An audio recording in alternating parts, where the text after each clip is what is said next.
I'll be showing you how to use flash fill in Microsoft Excel. So what is flash fill? So flash fill is a trick in Microsoft Excel where you can be able to automatically autocomplete some values based on what Excel will have detected in the trend or pattern in your data. So for example, you want to generate your first name and last name using flash fill. So how do you go about it in Microsoft Excel?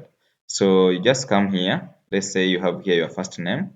So under your first name here, you just type the first name from the other column, full name, and then you type here the last name, uh, just as I have typed.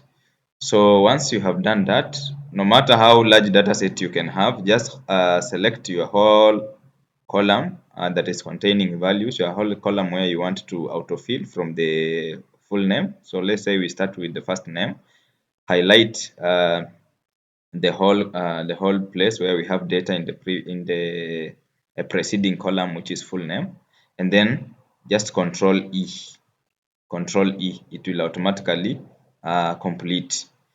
Let's see another way you can do it without using the shortcut. So you just highlight the data like this, last name, and go to fill here under home. You go to fill, select the drop down here.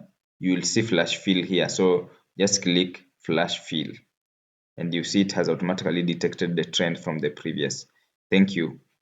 Follow for more. Subscribe to get more tricks in Microsoft Excel from Beyond Data Statistics Solutions.